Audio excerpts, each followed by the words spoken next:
Es una gran alegría compartir con ustedes este lindo regalo que me dio Papá Dios el 5 de mayo de 1995. Pero antes de comenzar, quisiera contarles una pequeña cosita, una pequeña cosa. Me invitaron a las 3 de la tarde a una rueda de prensa. Bueno, hablaba y con mucho amor de la defensa de la familia, de la defensa del derecho que tiene un papá de formar unos niños con valores, que nosotros queremos hijos santos, que queremos hijos que no nos vengan a imponer unas formaciones y unas enseñanzas que no son cristianas. Todo el mundo habla del derecho de los jóvenes, nadie habla del derecho de los padres de querer formar hijos santos. Pero quiero aclarar esto. Dentro de la polémica me dio la impresión que se movió un poco la opinión entre los que estamos a favor de la familia versus contra los homosexuales y los no. Esto no es una guerra de golpes ni de que yo ven te humillo y que tú eres un pecador, no es cierto. Dios no hace acepción de personas.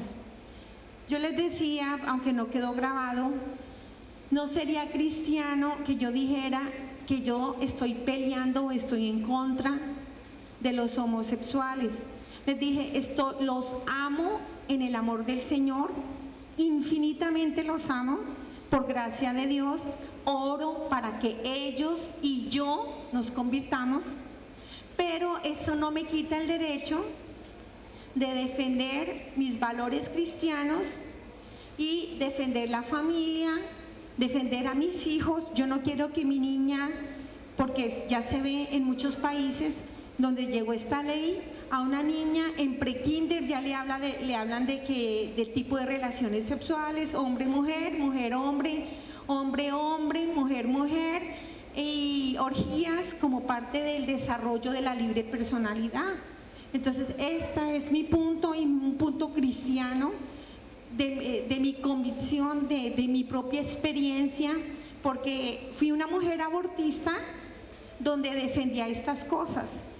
Y Dios me mostró lo aterrador que es todo esto, que tiene la misión de desocupar continentes y de arrasar, porque una familia destruida, unos hijos que no saben ni para dónde coger, no saben si son hombres, mujeres, si se tienen que enamorar de un burro, o de una vaca, o de un hombre, o de una mujer. Esto no es cristiano lo que quieren con nosotros. Entonces, solo quiero dejar en claro que yo no estoy en contra de nadie, que no es una guerra en contra de nadie, porque esto no es una guerra, es simplemente un pueblo cristiano que se levanta en defensa de su familia, de su fe y del derecho que tenemos nosotros como padres de querer hijos santos, hijos protegidos de toda esta locura.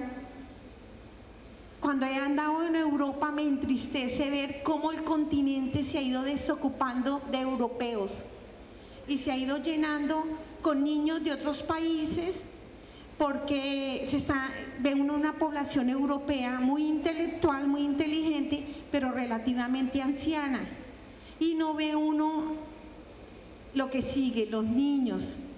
Y esto es consecuencia de esta funesta y lamentable corriente de muerte que viene sobre nuestros continentes y ha venido a arrasar. Entonces, quiero que quede claro que yo no estoy en contra de nadie, porque esto no es una guerra. Simplemente defiendo la familia, defiendo la vida, porque Jesucristo es el camino, la verdad y la vida.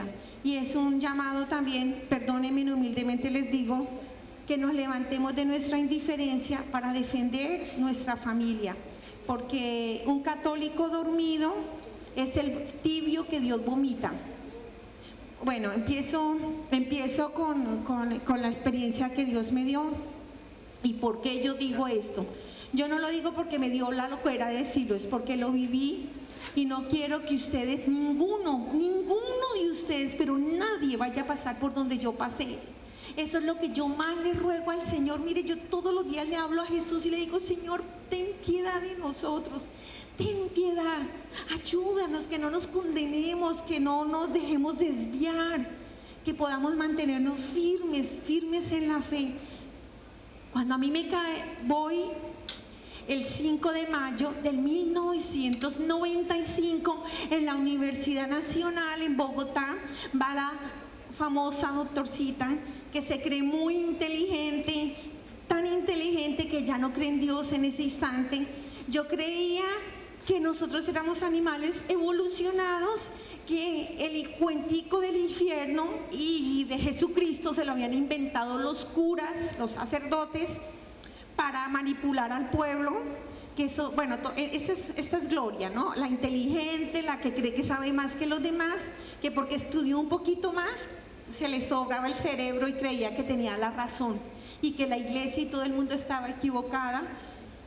Y era feminista, abortista, defendía entre comillas la mujer. ¿Y saben para mí qué era defender la mujer?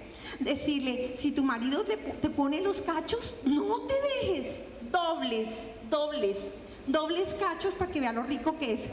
No, esos eran mis criterios.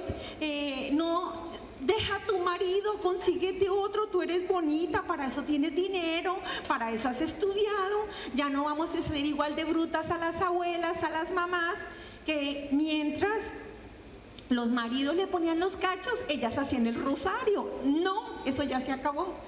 Y este era el mundo en que yo me movía, el mundo de la belleza, de estar bien bonita, de hacer dieta, de estar participando en maratones de aeróbicos, gastar grandes cantidades de dinero en ropa y pensando que si yo me moría, todo se acababa, que era un animal evolucionado. Voy saltando en la Universidad Nacional el 5 de mayo del 95 a las 4:30 pasadas casi 5. Vamos con mi sobrino y mi esposo. Mi sobrino y yo, también odontólogos, hacíamos una especialización. Teníamos que recoger unos libros en la facultad de odontología y llovía muchísimo, pero montones.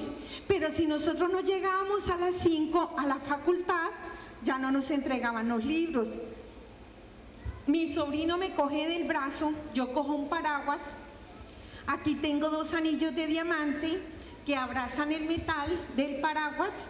Mis dedos se mojaron porque por la lluvia yo estaba empapada de aquí para abajo. Mi sobrino también, porque la lluvia era con viento y nos mojamos de aquí para acá, del cuello para abajo. Vamos saltando, evitar cogiendo charcos porque estaba empantanado, y nos separamos un poco de mi esposo. Mi esposo tenía una chaqueta impermeable con capota y él se acerca a la pared de la biblioteca de la Universidad Nacional por detrás. Nosotros, sin darnos cuenta, solo mirábamos el agua y salte por aquí, salte por allá. Nos acercamos a unos árboles. Cuando fuimos a saltar para coger un charquísimo grande, nos cayó un rayo. Ustedes no se imaginan lo impresionante que fue. El rayo hizo un hueco, el árbol que estaba al pie de nosotros, que era inmenso, quedó totalmente carbonizado. 15 años después, cuando llegaron los periodistas a investigar, a hacer una investigación periodística, se sorprendieron de encontrar el árbol carbonizado, de ver lo grande que eran sus raíces. Y a nosotros, cuando nos cae el rayo, la electricidad del rayo nos botó lejísimos, nos dio un golpe fuertísimo, saltábamos como cauchos y botábamos corriente y un humo azul. Nos contaron, mi esposo me contó después cómo fue esto de terrible y podernos recoger. No nos pudieron recoger hasta que dejamos de pasar corriente. El rayo le entró en el corazón a mi sobrino, le salió en el pie. Mi sobrino quedó de inmediato, igual que yo, en paro cardíaco. Mi sobrino solo le quedó una quemadura en su corazón, la imagen del niño Jesús. Contrario a la tía, Él era un joven muy creyente. Tenía una cadena con la imagen del niño Jesús y le quedó marcada la imagen del niño Jesús en su corazón. El escapulario se le carbonizó en todo su cuello y le quedó manchadito así como de ceniza y un huequito en el pie donde salió el rayo. Mi sobrino no se carbonizó, ni se le quemó la ropa, nada. Pero él, cuando los médicos hicieron la reanimación para sacarnos del paro cardíaco, él no volvió. Mi joven sobrino murió. En cambio a mí, el rayo me carbonizó todo mi cuerpo. Entró en mi brazo, quitó toda la carne de mi brazo, explotó las uñas.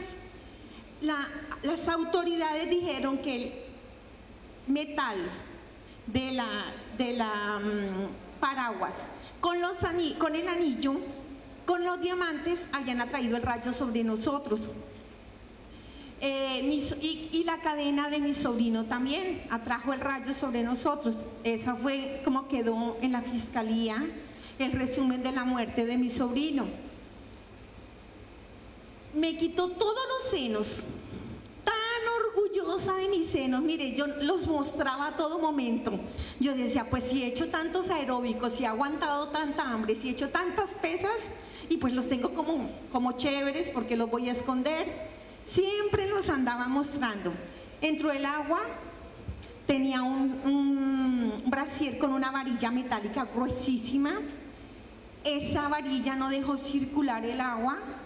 Cuando llega la electricidad con el metal, se cayó la carne de la parte de arriba de mis senos y donde estaba el metal se llevó la carne de abajo. Destapó mis costillas, quitó la carne de mis costillas, la parte de mi vientre y mis piernas quedaron al carbón. El rayo salió en el pie derecho. Hígado, pulmones, riñones, ovarios también se afectaron gravísimamente con la quemadura eléctrica. Quedé en paro cardíaco sin vida, igual que mi sobrino. Yo era más alta, un poco más alta, ahora soy más chaparrita. Lo que no se me quemó, se me quedó como un tizne, como chamuscada, ¿saben? Estando muchísimo más grave que mi sobrino. Mi ropa se carbonizó. Lo único que no se me quemó fue la manga de la chaqueta derecha. De resto me quedé así, toda la ropa se me achamuscó encima de mi carne.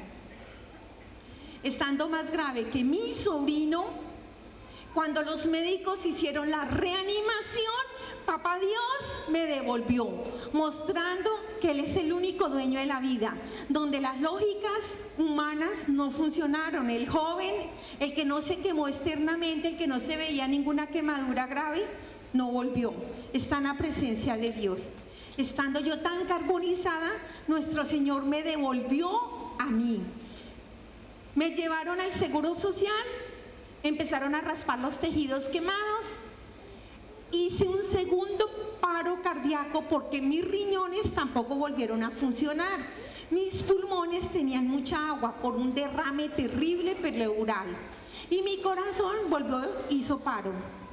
De nuevo los médicos rápidamente me reanimaron, reúnen a mi familia y le dicen, se está muriendo, no hay ninguna posibilidad. Lo más grave de ella son sus quemaduras internas. Estamos esperando una peritonitis, no hay nada que hacer. Conectarla es alargar su sufrimiento. Por eso es mejor dejar que siga su proceso, no hay posibilidad para ella. Mi familia dice, conecten a mi hermana y que Dios decida, porque ustedes no son Dios. Me trasladaron del Seguro Social Clínica San Pedro Claver en Bogotá. Me trasladaron en coma profundo a la clínica Asistir. Allí duré 3 días en un coma profundísimo, inflamada, monstruosa, porque mis riñones no funcionaban. Bueno, me estaba muriendo. Gracias a Dios, yo estaba en coma. Donde hubiera estado despierta, había dicho: a mí déjeme morir dignamente, como era defensora de la eutanasia. Me parecía una crueldad dejar a una persona así, enferma, mutilada. Yo decía: ¿para qué? Un sufrimiento innecesario. Déjenla morir. Gracias a Dios no pude decidir, porque si yo hubiera decidido en ese instante, ahorita estaría en el infierno.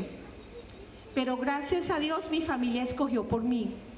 Al tercer día, cuando estaba más monstruosa, más desfigurada, así de inmensa, ya no cabía en la camilla de tanta retención de líquido. Y ese día, en la tarde, nuestro Señor me devolvió. Para sorpresa de toda la ciencia médica, no me dializaron, no hicieron diálisis, pues todo el mundo estaba esperando que me muriera. 3 días, unos riñones sin funcionar. Esto es todo un milagro, ¿saben? Cuando nuestro Señor me devolvió, de inmediato funcionaron mis riñones y se liberó todos esos líquidos retenidos y me desinflé, así. Mis pulmones ya perdieron esa cantidad de agua retenida, ese derrame pleural, y al poco tiempo ya me desconectaron de la unidad de cuidados intensivos. Mi familia lloraba dándole gracias a Dios de ver que yo hubiera regresado de esa gravedad tan grande. Me devolvieron al 5º piso de la clínica San Pedro Claver, pabellón de quemados. Viví el mes y medio más aterrador. Solo el que se ha quemado, respirar profundo, porque el ardor era terrible. Bajar saliva me ardía. No se imaginan lo terrible que fue ese mes y medio, donde todos los días lavaban mis tejidos quemados y mis tejidos externos iban muriendo, y otra vez, y de él, el dolor aterrador. Pero mis piernas no me dolían. Mes y medio después me dice un médico: Gloria, no podemos dejar ni un minuto más las piernas, hay que amputarlas, las dos. ¿Se imaginan para una mujer que sus valores eran el dinero, que sus valores era el poder que da el dinero, la capacidad de dominar y de proyectar lo que usted quiere cuando tiene un poder económico? Una persona que creía que la ciencia lo podía todo y lo alcanzaba todo, y me dicen: vamos a cortar las 2 piernas. Miré mis piernas, estaban tan carbón, tan feas, y en ese instante me doy cuenta que el dinero no sirve para nada, ni todo el oro del mundo compra un par de piernas.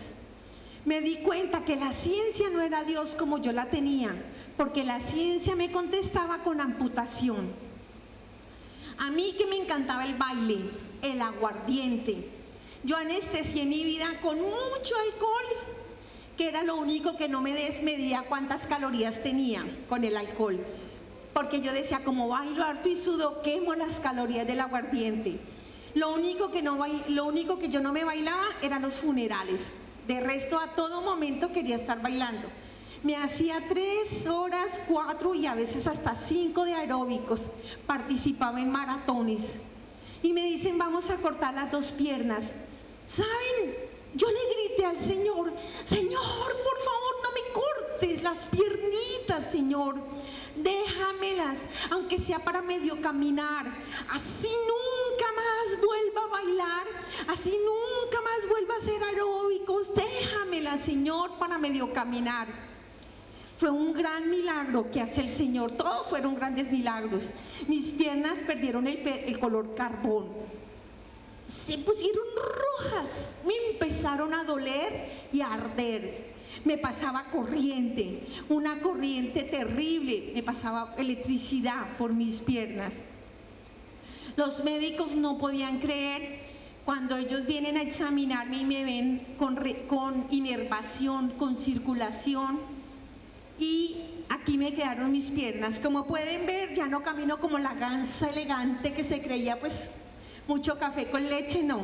Ya ahora patulequeo.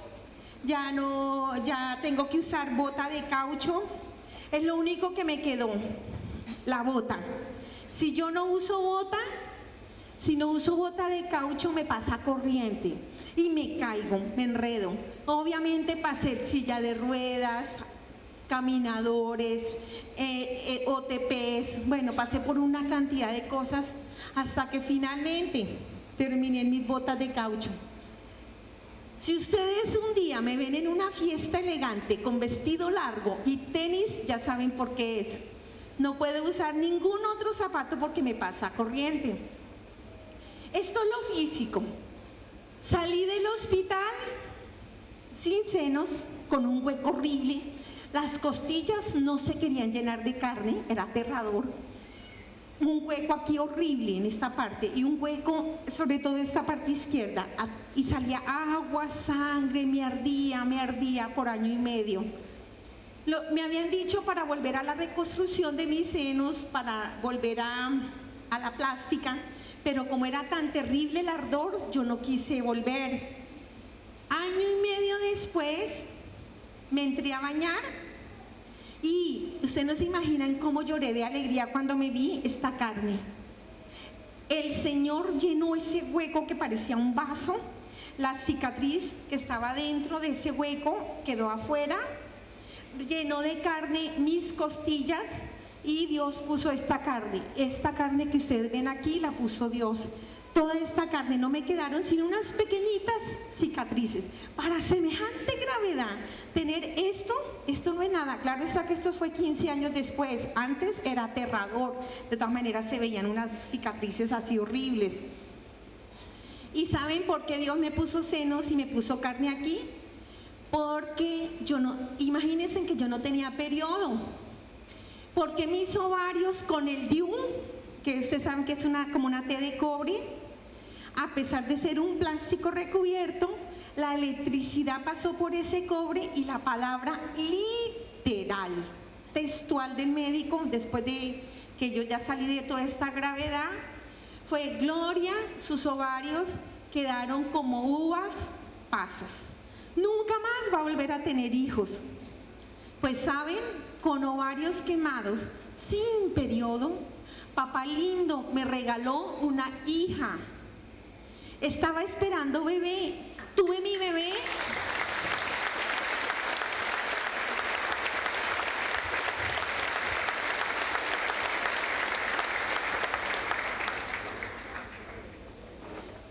Tuve mi bebé sana, parto normal, embarazo normal, y fue tan grande el milagro que hasta seno le pude dar.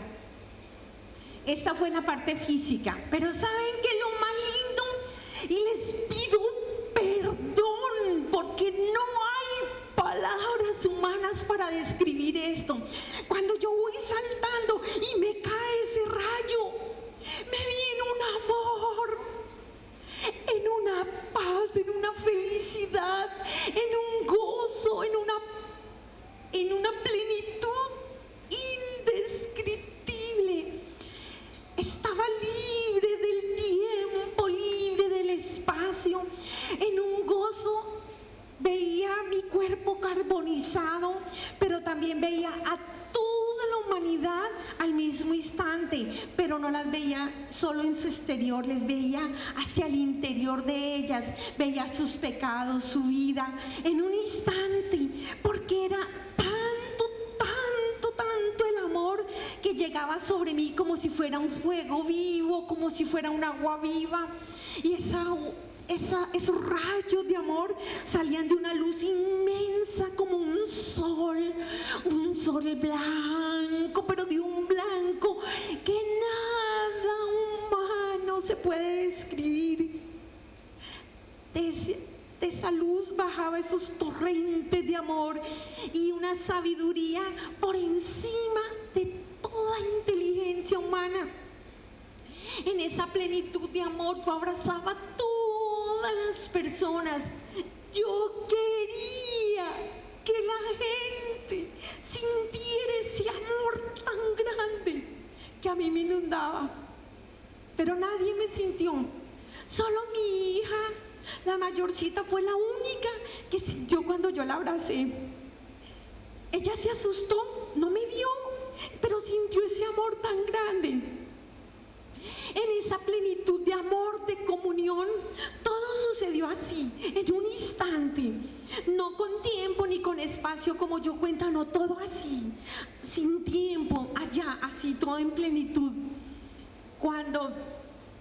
Cuando yo también vi a mis padres, a mis abuelos, a todas las personas que habían fallecido, ellos están vivos, están en el eterno presente del Señor. Cuando yo sigo subiendo y me voy acercando a esa luz viva, palpitaba. Cuando me acerco a esa luz me doy cuenta que esa luz es el corazón de Jesús. Y cuando yo me siento amada, me siento abrazada, sentí cómo me levantó como si fuera un bebé y me alzó y me acercó a su pecho, me acercó a su corazón. Cuando yo estoy cerca de esa plenitud de luz, cerca a su corazón, me doy cuenta que estaba abierto, que estaba herido. Habían dos árboles vivos al lado y lado, y en el fondo un jardín hermoso, un jardín vivo, un jardín donde todo es amor, indescriptible en belleza, indescriptible, siendo la naturaleza tan hermosa, no se le puede comparar. Habían unas laderas hermosas con unos pastos bellísimos y rodeaban un lago hermoso de agua viva. De ese lago de agua viva salían esos torrentes hacia afuera. Yo quería entrar a ese jardín, pero en ese instante, en esa sabiduría, yo me doy cuenta que yo no voy a entrar, porque ahí entra quien está en gracia de Dios. Y yo me separé de Dios a los 13 años, pero también siento que a pesar de eso, Jesús me ha acercado, me ha abrazado y me ha mostrado qué grande es su amor. Pero tanto nos ama Jesús que respeta la libertad. Si yo aquí en la tierra no he aceptado su misericordia, si aquí en la tierra no me he dejado transformar de su amor, de su palabra, de su vida, la vida sacramental, la vida de Cristo, en la eternidad voy a estar sin Él. Y esta fue en ese momento, cuando yo estoy ahí, quiero entrar, también escucho a mi esposo. Mi esposo grita: Gloria, no sea cobarde, Gloria, los niños, no sea cobarde. Qué grande es el sacramento del matrimonio. ¿Saben? Cuando mi esposo grita, atrae mi atención. Me quedé mirándolo a él, estaba sangrando, estaba llorando. Y no porque lo amara. Les confieso algo con vergüenza. Hicimos un matrimonio aterrador. En una esquina la feminista y en esta esquina el machista. Únalos y saquen a Dios de la mitad. Fue una guerra a muerte. El que ridiculizara primero, el que ofendiera, el que dijera la palabra que echaba abajo lo que la otra persona decía. Yo me creía dueña de la razón y que el otro estaba equivocado. Pensaba que porque había estudiado me las sabía todas. Y consideraba a mi marido, perdóneme, pero con vergüenza lo digo, que era un burro pero con plata. Y entonces era una guerra horrible, era espantoso. Tristemente también se me desbarató el matrimonio, porque yo me casé muy ilusionada, pensando que iba a ser un matrimonio bonito, que me había casado con mi príncipe azul y que todo iba a salir chévere. Cuando el primer fin de semana me llegó borracho, no sabía ni de dónde era pariente, y saben, y me veo casada con un alcohólico. Cuando era soltera yo sabía que tomaba, pero no había problema porque íbamos a tomar los dos. El problema empezó cuando a mí me dejaron en la casa y el otro siguió tomando, ¿saben? Fue horrible las desilusiones que me llevé, las peleas, cómo mi corazón se fue desmoronando hasta que se endureció de tal manera que yo dije, bueno, pues si el indio se va a tomar, pues yo también me voy a tomar porque yo no me dejo. Y me iba a la taberna con mis amigas. Qué lindo matrimonio. ¿Saben? Terminé odiando el matrimonio. Yo decía que me había casado con un príncipe azul y había amanecido con un sapo entre la cama. y un sapo para acompañarme toda la vida. Y yo no quería eso, fue horrible. Como yo tenía un concepto tan malo del matrimonio y cómo me llené de tanta amargura, de tanto resentimiento. Levantamos unos par de hijos en semejante guerra atómica de pelea, no de golpes, pero algo muy elegante, no con insultos ni grosería, pero unas palabras que llegan al fondo del alma, donde deja herida a una persona hasta el fondo. Y yo llegué a un punto de desespero que yo decía, es el colmo. Bogotá tan peligrosa que es, todos los días matan gente y a un borracho desgraciado de estos nunca le pasa nada. Imagínense qué vergüenza llegar a ese punto tan terrible. Y yo les digo esto no con vergüenza, pero también para mostrarles qué grande es el sacramento del matrimonio. ¿Saben? Cuando yo me veo metida en un matrimonio de estos y yo era mujer feminista, pero con un papá cuadriculado con el matrimonio y una mamá santa, estaba en un lío. Cuando les digo a mi padre, papá, me pienso separar, mi padre levanta el dedo con su autoridad y dice, ni muerta, un Apolo no deja botado a su marido. Usted se casó vieja, tenía 23 años, ya sabía lo que iba a hacer. Usted lo escogió, usted se lo aguanta. Y eso es para toda la vida. Y después dije yo, pues no me voy a aguantar esto. Así mi papá no me vuelva a saludar en mi vida. Me fui donde el abogado, le dije, doctor, necesito que me divorcie. Listo. Dígame cuánto dinero me queda. Esto sí me interesaba, el de la plática era él. Entonces me dice el doctor, bueno, a usted le corresponde la mitad. Y dije, listo, está bien, hágame el divorcio. Me dice, voy a hablar de mis honorarios. A mí me corresponde de la mitad que le toca a usted, el 40%. Y yo le dije, doctor, yo le aviso. Salí tan furiosa, dije, ¿qué tal el desgraciado este? No ha dormido ni una noche con el borracho y se va a quedar con el 40%.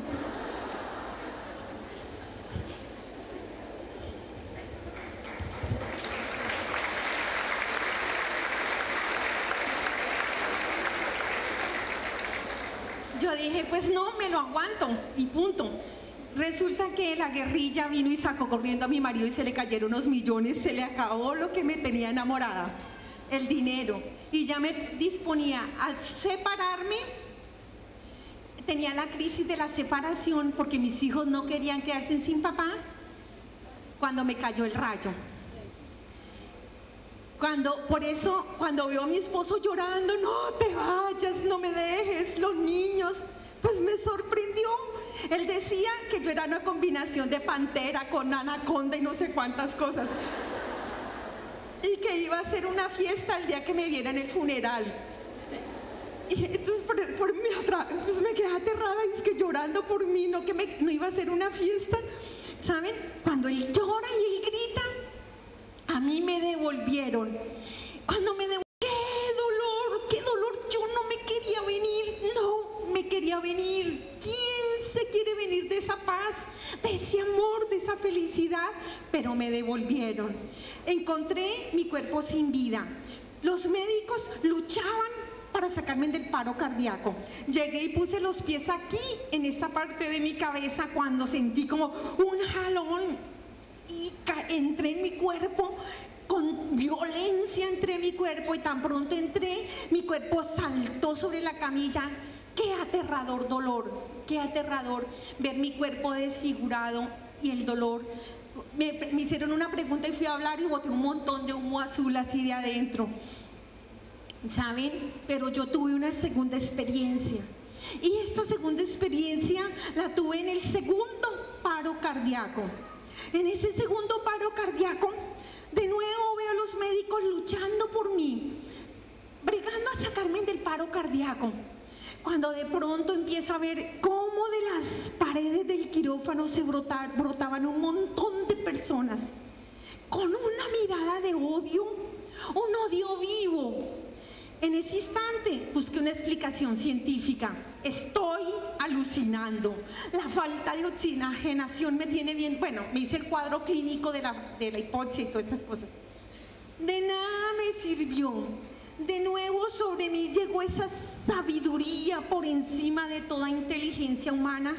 Y con horror me doy cuenta que eran todos los pecados que yo había cometido desde mis 13 años hasta el último instante de mi vida, porque a mis 13 años yo me morí, un cadáver viviente, caí en el pecado mortal y ahí me quedé. Nunca más busqué a Dios. ¿Por qué? ¿Saben por qué?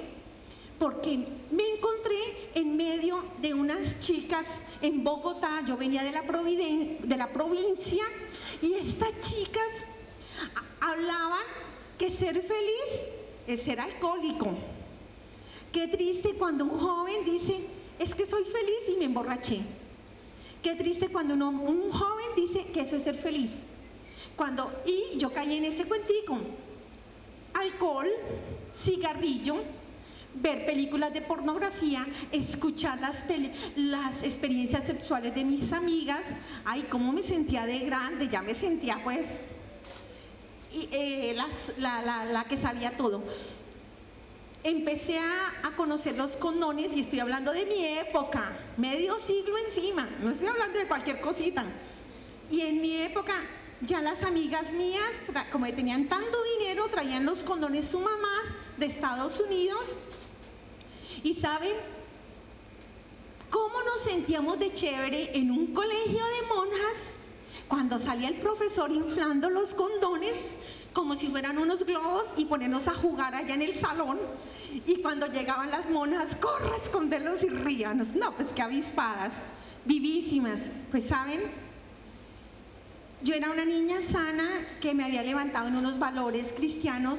Mi madre era una santa, me hablaba de virginidad, de pureza, de castidad. Me llevaba contra el espejo todos los días y me demostraba en el espejo, ¿sí ve, mi hija, esta lucecita que usted tiene en sus ojos? Pero la ve yo. Sí, mami, esa lucecita es por la virginidad, mi hija. Es que esa lucecita que usted tiene aquí en este contorno, es que es el anillo que Jesús ha puesto dentro de ti, y ese anillo tú lo vas a entregar a tu esposo cuando te cases. Bueno, mami, ese cuentico hasta los 13. Cuando mis amigas me dicen, ¿a los cuántos años te inauguraron? Yo, ¿cómo así que me inauguraron? Sí, ¿a los cuántos años tuvo relaciones sexuales? Yo pego el grito, Virgen del Carmen, eso es pecado mortal. En una ciudad de esas, ¿saben?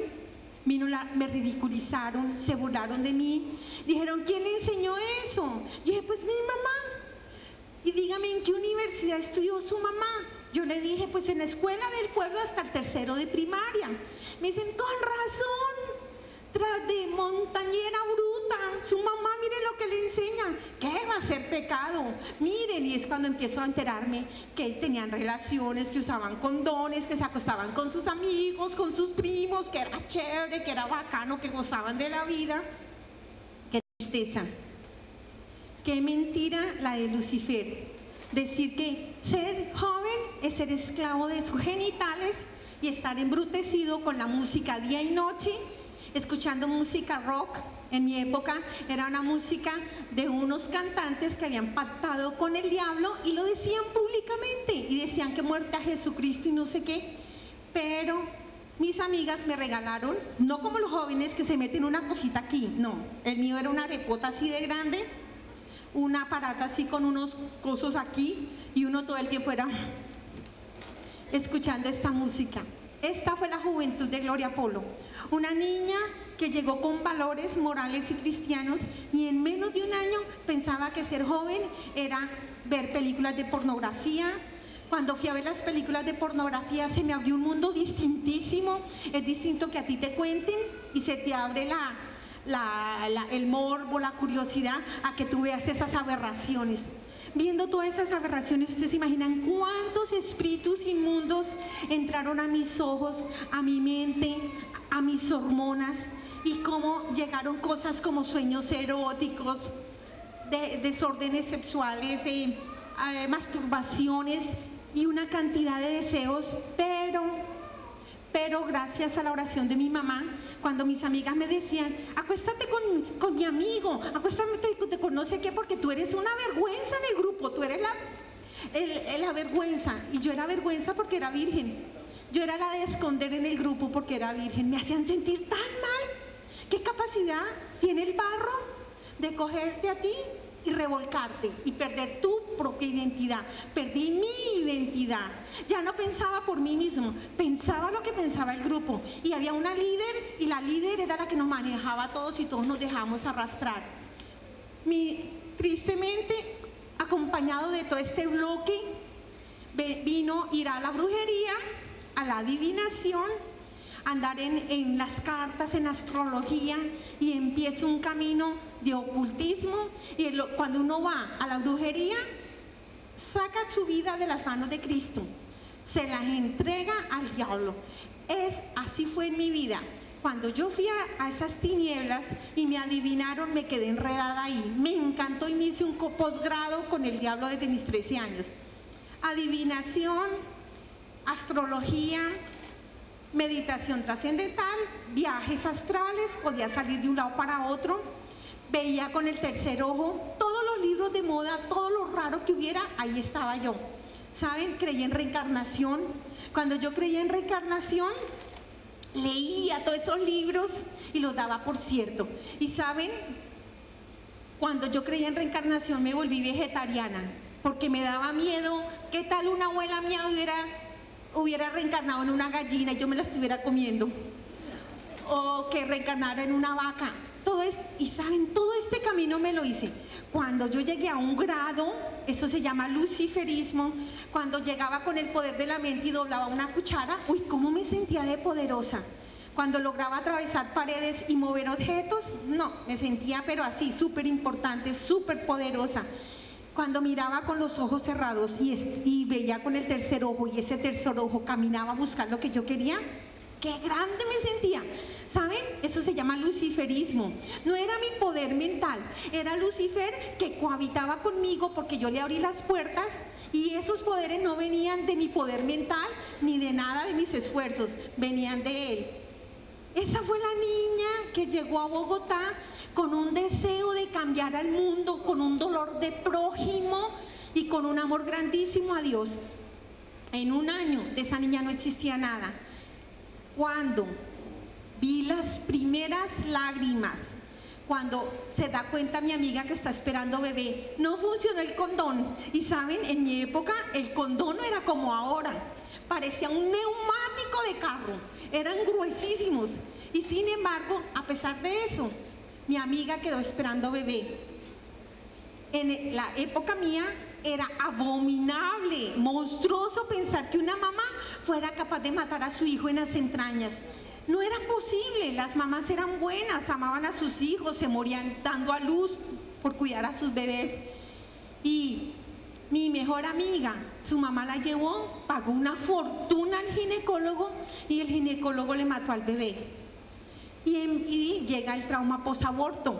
Mi amiga decía, no pasó nada, eso no duele, no es nada. Mentira, mentira, mentira. Una mujer no ha nacido para ser asesina de su hijo. ¿Saben con qué se anestesió el trauma posaborto en mi grupo? Marihuana, LSD, y llegó tristemente el andar en orgías. Este fue el grupo en que yo anduve. Gracias a la oración de mi madre, a pesar de todo este grupo tan terrible, a pesar de que yo me hundí, mi mamá me sostenía con su oración, porque en un mundo de estos, yo fui mujer de un solo hombre, mi único novio, que fue mi esposo después. ¿Cómo puede ser posible si después me volví feminista y defendía que las mujeres les pusieran los cachos a su marido? Pues cuando yo decía, y le pongo los cachos a mi marido y voy a mirar cuál compañero de los aeróbicos me gusta para ponerle los cuernos, cuando me quedaban mirando y decía, no, ¿yo por qué?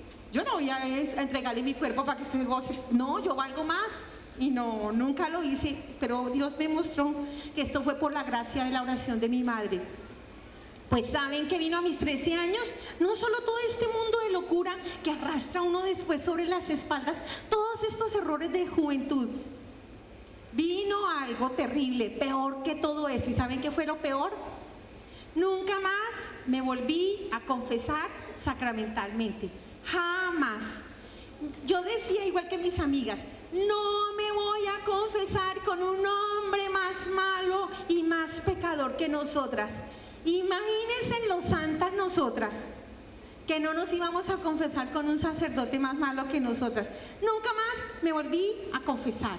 Pues desde mi última confesión sacramental hasta el último instante de mi vida salieron todos los pecados por mí. Con horror me di cuenta que el pecado no es gratis. Todos nos vamos a morir. Yo pensaba que solo se morían los viejitos. En cualquier momento llega la muerte, niño, joven, anciano. ¿Y saben el horror que uno siente cuando ve que el pecado viene por uno, que el pecado no es gratis? Yo salí corriendo aterrorizada. No sé en qué instante atravesé la pared del quirófano. Fue un salto al vacío. Entré en un montón de cárceles vivas, como laberintos, como panales, como túneles. No se puede describir porque esto no es así, físico, sólido, no, es vivo. Allá nada es así, que se pueda decir esto es, no, allá es vivo. Y cuando yo empecé a descender de la luz hacia la oscuridad, donde había muchísima luz, las personas estaban bellísimas, estaban vestidas de un blanco indescriptible. Sus vestidos eran vivos. En esa sabiduría yo me doy cuenta que cuando ellas estuvieron vivas, fueron almas que fueron vestidas por el mismo Cristo. Poco a poco Jesús fue llenando su alma con su carne, las fue cristificando, las fue vistiendo con Él, con la Eucaristía. Y el Espíritu Santo las fue santificando, las fue direccionando, las fue llevando a hacer la voluntad de Dios, las fue perfeccionando en el camino de la vida. Estaban tan lindas, más abajo, pero no se les veía la cara. Un poco más abajo, cuando yo sigo bajando, ellas estaban blancas, con unas vestiduras blancas, pero se les veía la cara. Y eran tan bonitas, y tenían un fuego aquí, hermoso. En esa sabiduría yo me doy cuenta que ellas, cuando estuvieron vivas, fueron personas formadas por el mismo Cristo. Cristo las formó, las llenó de su amor en el sagrario. Estas personas fueron adoradoras del Santísimo Sacramento del altar, humildes para dejarse transformar de Dios. Vi a mi mamá ya había muerto. Cuando veo a mi mamá me dio una alegría tan grande ver a mi madre con su vestido blanco y con un fuego aquí. Fue re lindo ver a mi madre. Me di cuenta que cuando mi madre venía al sagrario, poco a poco Jesús iba arrancando un poquito de su corazón imperfecto, iba poniendo en su lugar un pedazo del corazón de él, de manera de que le formó un fuego. Por eso mi mamá tenía esa capacidad de amar, de perdonar, de servir. Ella decía cuando estaba viva, ¿quieres ser feliz, hija? El dinero no da la felicidad. Usted es muy ambiciosa, pero ahí no encuentra la felicidad. Mire cuánta gente millonaria, archimillonaria. Mire si son felices. No son felices. Mire, mi hija, usted dice que cuando estudie y sea una científica, muy bien. Me parece bien que desarrolle sus talentos, pero ahí no va a encontrar la felicidad. Tampoco un hombre o una le puede hacer a usted feliz. Una persona no tiene esa capacidad, decía mamá. ¿Usted quiere ser feliz? Cuente hasta 1. Enamórese de Jesús sacramentado. Visítalo. Dile que lo quieres amar. Y cuando Él te incendie de amor, tu corazón va a arder tanto, que sientes que tu corazón se va a quemar y que tu alma crece tanto, que un día sientes que te vas a morir porque no te cabe más amor, y podrás mirar a toda la humanidad y amarla con pasión y servirla y entregarse por ella y hacerle la vida feliz a todo el que te rodea sin esperar nada a cambio. Yo decía, pues mi mamá es una pobre loca que como no estudió, le patina el coco. Pues saben que no, yo pensaba que tenía una mamá loca. No, tenía una mamá santa y no me di cuenta. Cuando yo seguí bajando, las personas más abajo estaban desfiguradas, ya no estaban bonitas, sus vestidos no eran blancos, eran abismos sus vestidos, eran así horribles y se quemaban, les ardía esas vestiduras, esos huecos, tenían sed, una sed terrible. Y cuando iba más abajo, las personas gritaban, todas se lamentaban, todas daban gritos. El gran lamento fue por la respuesta que cuando estuvieron vivas le dieron al amor de Dios. ¿Cómo se lamentaban? Pero el gran siguiente dolor era ver las consecuencias de sus pecados cuando estuvieron vivas.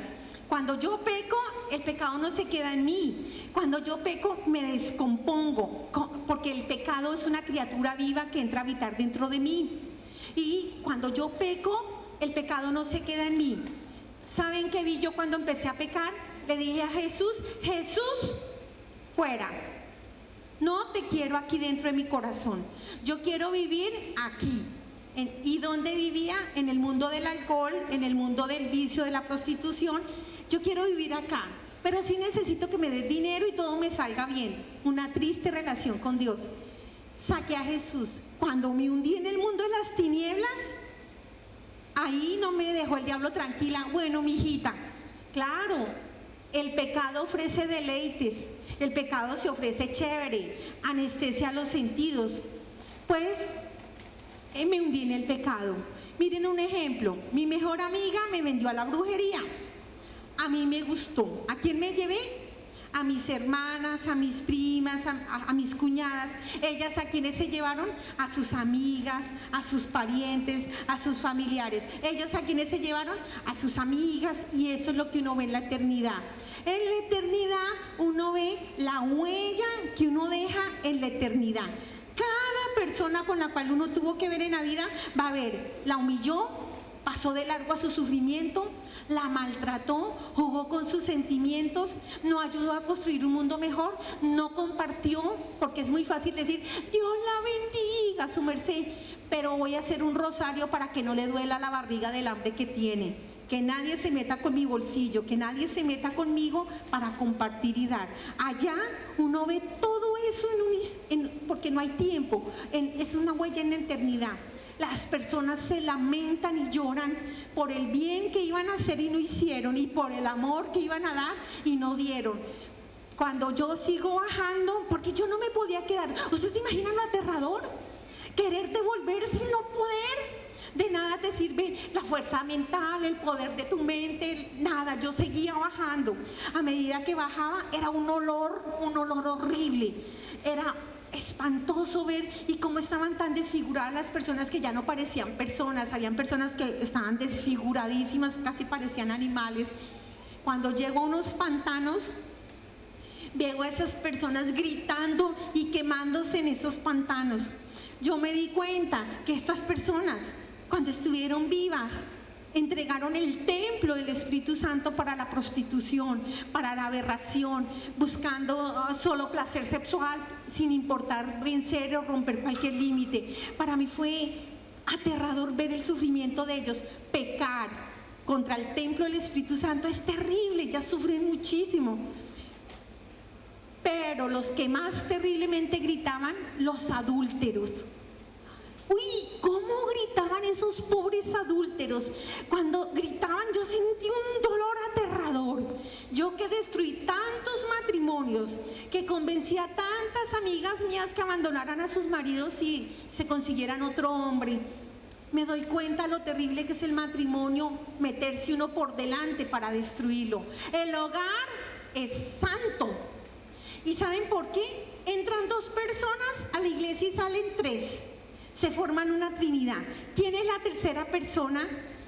Cristo, el amor perfecto que une el imperfecto amor de la pareja. Es la tercera persona formando una trinidad. Pero no son tres. ¿Saben qué es? Uno. Se vuelven uno en una hermosa cama sacramental prendida de un fuego blanco, blanco, blanco. Y ese fuego es el fuego del Espíritu Santo, cama sacramental donde se consuma el amor. ¿Saben? Les tengo una prueba. ¿Qué sienten ustedes cuando llegan a su casa, si tengan 30 o 50 años o un año y se acuesten en las camas de sus papás? Se siente uno amado, protegido. Cuando mi esposo y yo nos íbamos de parranda y llegábamos a la madrugada, que en esa, no hinchera, pero sí prendiditos, y ver a mis dos hijos acostados en la cama, ay no. A pasarlo uno medio entonado, esos muchachitos a la cama. Al otro día le decía, ¿por qué se pasan a la cama? ¿Por qué no duermen en su cama? Mami, nos dio miedo. Y la pregunta es, si nosotros no estábamos, ¿por qué estaban durmiendo en santa paz en mi cama? Esto se llama Espíritu Santo. El Dios que se baja y se hace parte de nosotros. El hogar es un santuario doméstico. Pero el hombre, hablo del hombre porque en esa época eran más los hombres que estaban. No quisiera ver cómo está ahorita, porque tristemente hoy en día a la mujer le ponemos más los cuernos al marido que antes los hombres. Bueno, no quiero hablar de esto, pero es triste. Un hombre que sale de su casa y ve una muñecota y queda 2 minutos mirando en la misma parte que le atrajo, porque si este hombre llega y se acuesta con esta mujer, queda como cuando usted coge un pedazo de dulce. En mi país se llama panela, un dulce de caña, que muelen la caña y hacen un dulce, eso se llama panela. Es como si usted coge un pedazo de panela y la pone en un hormiguero de hormigas negras. Ay, miren a ver cuánto dura usted viendo la panela. Nada, porque de inmediato se le suben todas esas nubes de hormigas negras y no ve usted la panela. Así queda una persona después de que tiene relaciones por fuera. No solo en su carne, no solo en su espíritu, en su carne, sus hormonas se degeneran. Ya quiere sexualidad, pero sexualidad por bajo de los instintos. Y el enemigo sabe dar placer, pero un placer bajo, un placer instintivo, distintísimo. Y cuando este hombre llega a acostarse con su mujer o a verla, ¿cómo ve a su mujer después de ponerle los cuernos a la otra? La ve más gorda, más flaca o más fea, más chilletas, todo le fastidia. ¿Por qué? Porque esas criaturas lo hacen ver así, se le pegan a la pobre mujer. ¿Cuántas mujeres han tenido una cantidad de deseos por otros hombres que no entienden? ¿Pero por qué? Si yo no quiero. Porque esos espíritus de adulterio se le han pegado a ella. Si esta mujer es una mujer sacramental, esto se quema. Si esta mujer no es sacramental, empieza a ser merodeada y tentada para hacer lo mismo que su marido. Hasta los chiquitos reciben de esas cosas. Cuando esas cosas logran que el marido abandone a sus hijos y a su esposa y los niños se queden sin su papá, que es un pecado monstruoso delante de Dios, que unos niños se queden sin su papá, sin su mamá, es un pecado que clama al cielo justicia. Usted no se imagina lo grave que es que un hombre no asuma ser hombre, que un hombre no asuma ser el patriarca, el dueño de la bendición, la autoridad de Dios Padre, el hombre que pone el pecho a la bestia cuidando a su rebañito, el hombre que ama a su esposa y la acompaña por la vida, que tienen conflictos, pero que a pesar de los conflictos caminan por la vida superándolos, y que sabe que esa mujer es para toda la vida hasta que ella se muera o él se muera, que tienen un proyecto de vida que inicia ahí en el matrimonio y termina en un cajón, y con un profundo deseo de entregar, de amar y de servir a sus hijos y a su esposa y levantar un hogar. En el cielo clama justicia cuando un niño sufre de soledad, cuando un niño no siente el amor de su papá, cuando un niño escasamente es un cheque que le pasan un billete a la mamá a ver cómo hace. Delante de Dios es un gravísimo pecado que una pobre mujer le toque salir a trabajar, cuidar a sus hijos, arreglar la ropa, estregarse por entero porque el hombre no cumplió. Es aterrador que un niño llore delante de Dios pidiéndole que mi papá no se vaya, que mi papá no se vaya. Y ese hombre se fue porque tiene derecho a ser feliz, porque consiguió una pechugona más joven y votó a la mujer y le importó votar a los hijos. Delante de Dios esto clama justicia. Es un terrible pecado. Miren, cuando yo vi a esos adúlteros, me aterroricé. Cuando veo a mi padre llorando entre un pantano, mi padre también había muerto hacía muchos años. Cuando veo a mi padre gritando, el adulterio, el adulterio. Cuando estaba vivo, él decía que él era hombre y tenía derecho a tener más mujeres, pero que su hogar era santo y que las que tenía afuera se llamaban vagabundas, porque la única esposa era su mujer, la santa, la buena, su hogar. Pero allá se caen las máscaras del pecado. El pecado se ve tal cual. Mi padre lloraba cada vez que llegaba el borracho, porque él veía esa huella que dejó en mi corazón. Cómo mis hermanos salían corriendo a esconderse. Cómo mi mamá salía corriendo a esconderse porque llegaba mi papá enlagunado, 3 días de estar tomando, no sabía ni quién era él. Y como yo era la chiquita, me metían debajo de una mesa en un mantel. Ese mantel yo veía cuando mi papá entraba dando golpes y yo sentía que se me venía ahí, yo sentía que me iba a matar a mí. Todos mis hermanos estaban escondidos en otras partes. A mí siempre me tocó el rincón debajo del mantel. ¿Saben? Yo me levanté y cuando ya estaba grandecita, le empiezo a decir, mamá, el susto de uno, el domingo por la noche, porque su papá estaba tomando viernes, sábado, domingo, y el susto del domingo, ¿cómo va a llegar mi papá? Cuando yo ya tengo más razón, le digo, mamá, mi papá, ¿por qué es malo? ¿Por qué nos viene a hacer eso? ¿Yo qué le he hecho? ¿Nosotros qué le hemos hecho? Y ¿saben la diferencia de tener una mamá santa? ¿Saben qué me dijo mi mamá? No, él no es malo, él las ama. Los ama mucho, pero está enfermo. Él está enfermo, pero los ama. Y ayúdame a rezar, mamita. Me enseñaba a hacer el rosario para que mi papá se sanara. Y yo duré muchos años haciendo el rosario para que mi papá se sanara, hasta los 13 años que ya me aburrí. Pero ahí me volví feminista. ¿Dónde nació el feminismo de Gloria? Ahí. A un niño no se le olvida lo que ve de chiquito. Un padre y una madre dejan una huella por dentro de sus hijos que nadie puede borrar. Esos traumas y esa experiencia jamás se borran. Y entonces mi padre lloraba, ¿saben?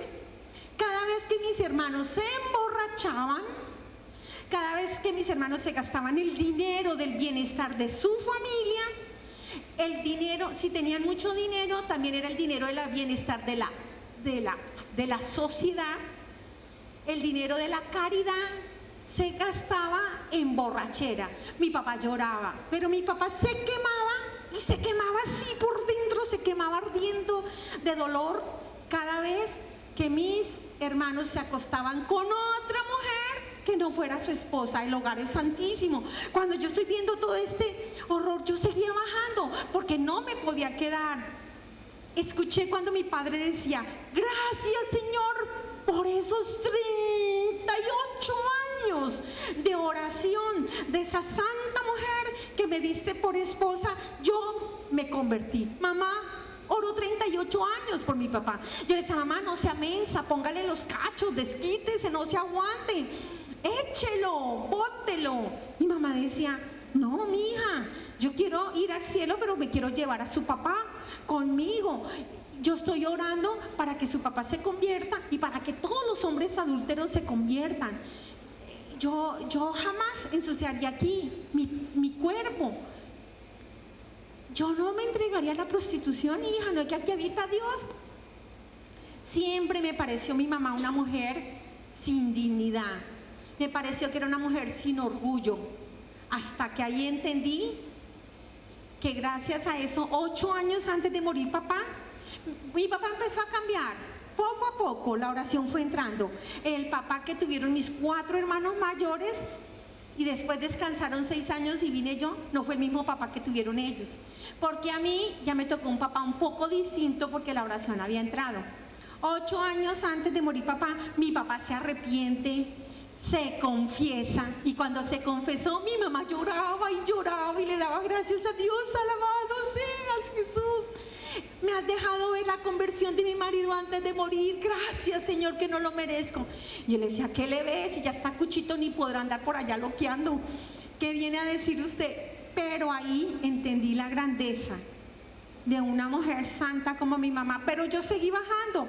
Cuando voy bajando, vi mi alma, un alma en pecado mortal, es horrible, horrible, horrible, monstruosa, olía horrible, putrefacta, 23 años sin confesión. Ustedes se imaginan, era aterradoramente horrible mi alma.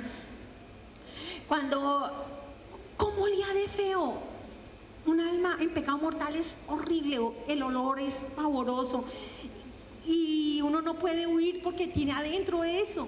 Cuando yo seguí bajando, llegué a una parte plana y en esa parte plana se abrió una boca viva, abajo una boca viva, y esa boca viva me chupó, me succionó y me fui de cabeza en ese hueco. Cuando me estoy yendo de cabeza, veo una boca abajo que está cerrada, pero gracias a Dios siempre estuvo cerrada. Yo sabía que si yo entraba